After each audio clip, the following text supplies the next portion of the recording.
store po namin na Neneng B. Anong oras? 9 a.m. po hanggang 9 p.m. lang po. Good day mga kanegosyo. Si Neneng B ang best example ko sa inyo. Kapag ang negosyo nyo hindi nyo na-scale up sa level 2 or kapag ang negosyo nyo kumikita. At ano ang sumpa, ang kasunod kapag kumikita na ang negosyo mo. Ito, tapusin mo tong video ko, sigurado marami ka matututunan. Ito yung mga hindi ko alam nung nagsisimula pa lang magnegosyo. Ako nga pala si Jepoy, isang negosyante. Isa rin akong DJ. Kung kailangan nyo palang DJ sa club, sa bar, sa event, message lang kayo dito sa page ko or comment lang kayo.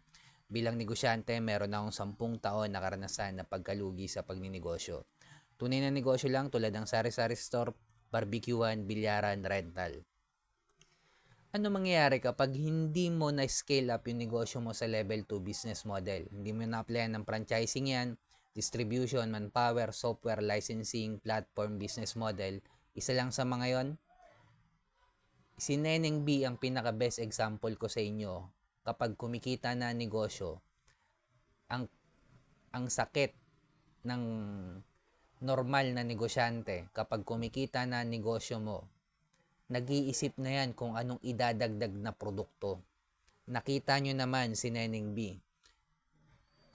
Kumikita na yung putlong niya o yung Hungarian hotdog niya mga kanegosyo. Ngayon, dahil kumita yung negosyo niya, dahil ang dami nilang hawak na pera ngayon, imbis na i-scale up nila yung negosyo nila, naging distributor sila, ipa-franchise nila yung negosyo nila, ang ginawa nila, nagdagdag ng produkto.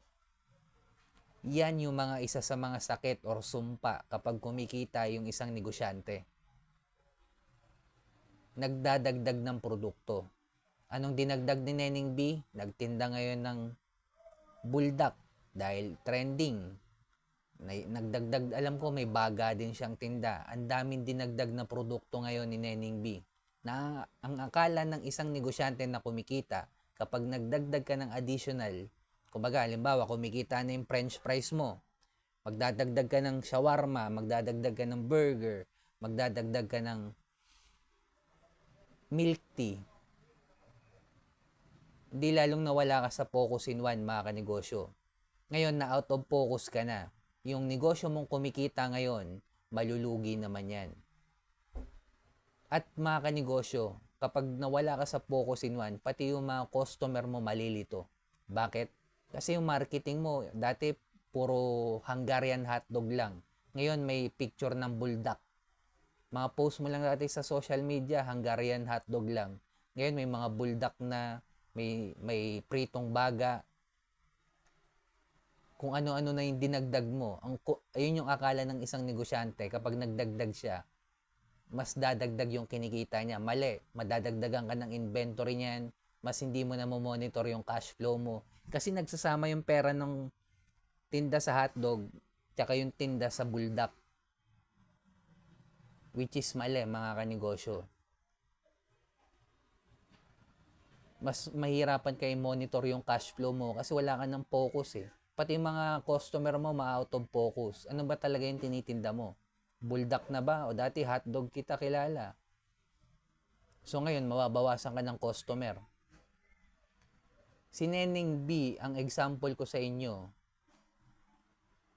siguro ako dito, na hindi siya aware na meron pang level 2 business model, na meron pang franchising, siguro narinig niya lang yun, pero wala sa utak niyang i-scale up yung negosyo niya through franchising.